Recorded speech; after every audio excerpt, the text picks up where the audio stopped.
Noob's Guide to the Car Community. Alright, the first few entries are going to be pretty self-explanatory. I've talked about them a lot in other videos, so I'm going to cover them briefly here. Don't be a pathological liar, we're going to see right through you. If you're new to the car community, don't make crap up. Don't try to act cooler than you really are, because having a big mouth will not impress anyone. Instead, it's going to piss people off and you're going to find yourself having to put up or shut up. Don't try to guess people's cars or what they've done to their car if you don't know it. Ask them. It's not that embarrassing to ask people. Honestly, it's better to ask people. It's a great reason to start a conversation. Alright, so here's where the meat of this video is. Don't be stuck up. Try to have fun. We aren't just into cars because of numbers, specs, and statistics. When I first started this channel, I admittedly was a no fun zone snowflake, because that's what college turns you into. I hated jokes, I hated people teasing each other's cars, I had this delusion that, oh, everyone needs to get along with rainbows and unicorns and kisses and hugs for everybody. Yet I was too stupid to realize that when it comes to jokes and insults, that is how people get along. And now I know that as someone who actually is a fully fledged car enthusiast, having gone to several meets and owning a Corvette Z06, I'll have people approach me and they'll crap talk my car the entire meet, and I'm gonna crap talk their car the entire meet. We'll shake hands, say goodbye, the next time we show up we're best friends. That might just be a guy thing, that might just be a car guy thing, I don't know, I think it's hilarious. And that's just how it be sometimes. Almost just a rite of passage. There's nothing wrong with insults, there's nothing wrong with some jokes here and there. There is a lot of shade in the car community, there is a lot of rivalries in the car community. Let the Mustang fans shout at the Camaro fans. Let the Ferrari vs Lamborghini rivalry thrive. Rivalries breed innovation and they give people a feeling of allegiance.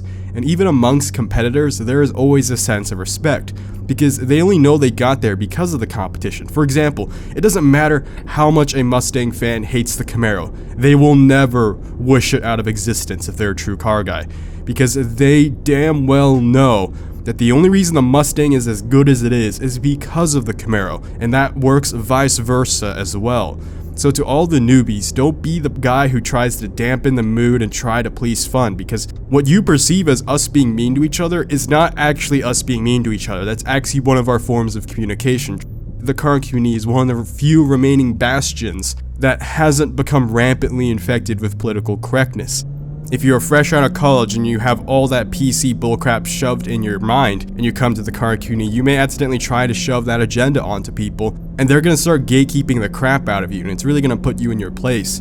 You have to adapt to us, we're not going to adapt to you, because this community has been functioning this way for several years, and that splits off into two different things I want to talk about. So the first one is going to be about gatekeeping. Some gatekeeping is necessary.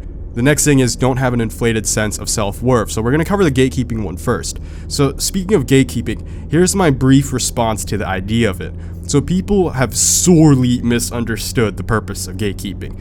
Recently there's been a push on the internet that, oh, it's really elitist, it's stupid, and it's vapid. Look, if nothing requires anything, then everyone can be that something. Here's an example. If anyone can identify as a surgeon and then starts complaining about that the medical community is gatekeeping them because they won't let them operate on people, that's not the medical community gatekeeping that person, that's the proper course of action. Because if someone hasn't gotten the correct education and certification, I don't trust them operating on someone. You know, someone's life is on the line. I don't care if you want to play doctor. It's not about trying to identify something you clearly are not or not certified to be, alright? In the same vein, you can't call yourself a car enthusiast if you don't know anything about cars. You can't just be a surgeon because you want the image. You can't just be a car enthusiast because you want the image of it. That's more vapid than gatekeeping is. Don't get me wrong, if some a-hole tries to do too much gatekeeping, because yes, I do understand some people take gatekeeping too far. If someone's like, you're not a real car guy because you don't know insert super obscure car, then yes, that's taking it too far, and that's a very selfish desire that he's trying to measure people based on. You know, it's a very ridiculous standard that's beyond the community defined standards. So I understand that no car knowledge is universal, so when we measure beginners, we usually just measure them based on their own car. And I know something like a Honda Accord may be seen as universal knowledge, but there's certain parts of the world where it's actually very hard to obtain, and it could be seen as foreign.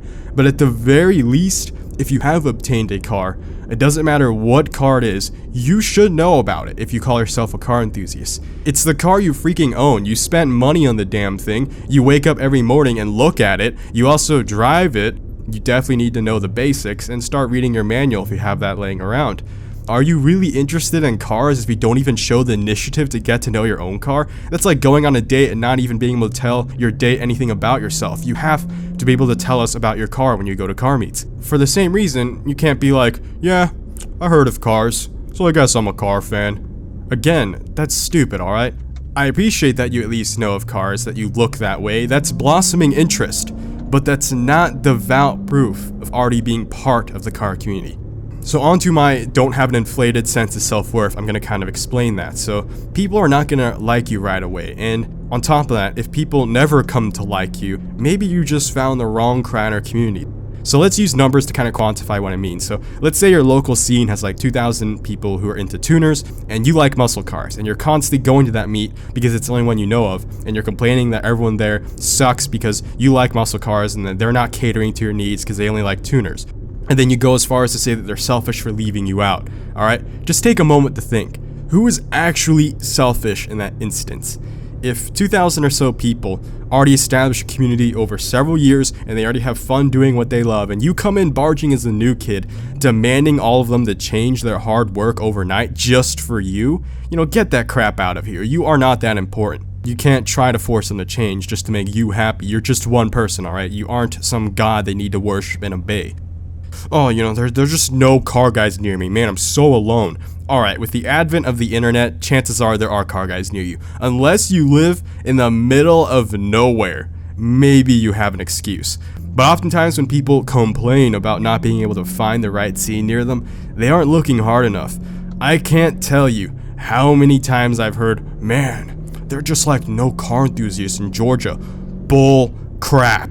For starters, look up vehicle-specific clubs. If you own a Mustang, good place to start. Look for other Mustang owners. Look for Mustang clubs. It's not that hard. From there, once you start going to Mustang meets, they'll start telling you about muscle, pony, and classic meets.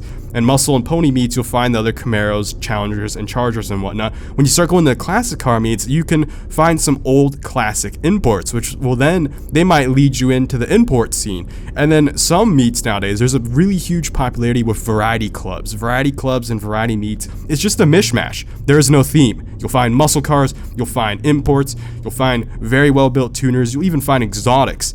If you aren't looking for anything specific, that's the best meet to be at, because that meet has it all. And trust me, that type of meet, I can tell you right now, it exists in the Midwest. I used to be that idiot in Indiana. Oh boy, I can't find any car guys here in Indiana. I guess there aren't any car guys. Bullcrap. I wasn't looking hard enough. There are a lot of car enthusiasts in Indiana. There are all kinds of meets, all kinds of clubs there.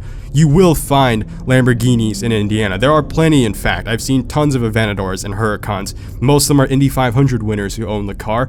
Again, you need to look in the right places. The internet is an amazing invention. It has helped car enthusiasts in the middle of nowhere finally connect as well, because even if you live in the heartland of America where it's a lot of country, it is there still, alright? You can meet up through the internet still, and that sounds like a lot of effort, but you have to remember, back in the old days, car guys literally met by leaving post-it notes on each other's windows. That is not a joke, by the way. If you're a really old veteran enthusiast, you know what I'm talking about. You guys left post-it notes on people's car windshields, right underneath the windshield wipers that would just say, hey, I like your car. There's a meet here on Friday night or something. And then that's how, if they come to that meet, cool, you got a new member.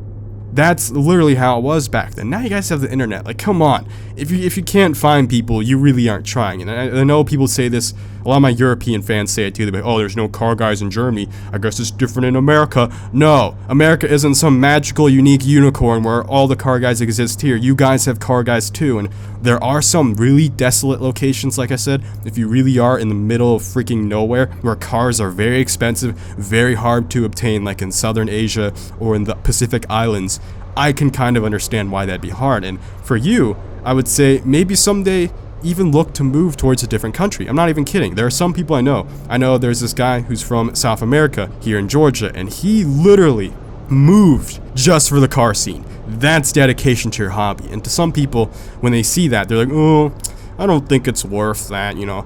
I just can't see myself changing my entire life just for cars. Just for cars? If you talk like that, that's where you already lose. Again, I might sound like a gatekeeping asshole, but look, we're not gonna go out of our way to meet you. We've already gathered in certain locations for a reason. Because there are tracks near us, because there are beautiful roads, or whatever the reason, car communities build around certain hot points. And around those hot points, you need to find a way to get there or get near there. If you're dedicated enough to your hobby, nothing should stop you. I don't like people who give up so easily, because if it seems more like work to you, I guess, here's another way to tell if you're really a car guy or not. If it starts to seem like work, if you're like, man, I have to sacrifice too much of my life, man, I have to study cars because I don't know enough about them, so it feels like studying, like I'm researching before each car meet, that you've already lost, alright? It's not a bad thing. That might be a nice, eye-opening thing to hear me tell you. Go get a different hobby, alright? Again, that's not me being an a-hole. A hobby, by default, should never feel like studying. It should never feel like researching, and it should never feel like a job. Go try guitars, go try shooting, go try fishing, go try something else. There are plenty of hobbies in the world, and I have insurmountable respect for any hobby, because hobbies are awesome. They give you a reason to live. We all have to stay drunk on something to keep us going in life, so if cars aren't the right thing for you, that's also a revelation that may actually help, because then you'll be like, hey, you know, I've been wasting all this time, maybe I should dedicate to something else that will make me happier, and I fully support that. I think that's great. Internet has not only connected veteran enthusiasts, it has allowed a lot of younger enthusiasts, people to get interested in cars much younger, and they become too interested in the wrong ways, in the sense that they start living vicariously through someone else instead of wanting to experience their own experience. This is a huge problem where people live vicariously through YouTubers. This is actually a reason why I don't vlog that much, because I don't want to be that guy. I don't want to be that overly enthusiastic, look at me, oh, I have a supercar, you're never gonna get to this point in your life, oh, Lambo, flex, oh, it just pisses me off. I'm here to tell you that you can be part of the scene. I want you to work hard, get a great car, and join us, alright? We'll be here waiting. If you don't do that, you're gonna start to enter the fleeting interest phase, which a lot of young car enthusiasts will do. They can't sustain interest solely on the internet. I don't care how much book knowledge you have. I hate the 12-year-olds in my comments who constantly like, oh, I know more about cars than you. I'd make a better car channel, and oh, you're not a real car guy. Screw off. You haven't even driven a car yet, alright? I don't care how book smart someone is. Wisdom and experience will always be more important than intelligence, period. Experience is the most important thing you can have in your life, more than reading any page in the book or any article online will tell you. I don't care how much you know more about cars than me. If you haven't even driven a car yet, that already by default makes you a beginner enthusiast. And that gatekeeping makes sense. Again, can you really be a surgeon if you've never operated once? Even if you have all the certifications, all the qualifications, until you do your first surgery, you're now officially an actual surgeon. Same thing with a car guy. Until you actually get your car and drive it, you are still a fledgling enthusiast. That's not me being mean to you guys. It's me kind of letting you guys know, hey, driving, it will always be something you feel more than anything. It's an experience, and it's something that you share with others. I always replay my first time driving in a convoy over and over in my head. Rolling in a squad, even if the other members are in base model cars like a freaking Impreza, it's just cool to be near other people who are like-minded. You don't all need to roll around in supercars, you really don't. That's a horrible expectation that happens from people who watch too many YouTubers. Stop living vicariously through their memories and start making your own memories. That's my biggest advice to any new car enthusiast watching this video.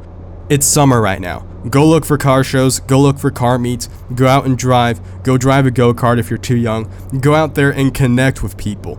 After all, that's quite literally what cars do. Even for non-car people, they take for granted how connected the world is and how connected they are to the world because of their car.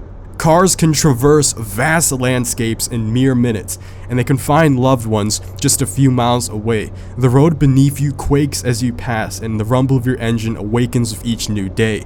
Cars are not meant to be looked at sitting in a garage, and they especially are not meant to be looked at from behind a screen. So for all the beginner enthusiasts out there, do something that'll keep you invested until the day you can join us. Bladed Angel.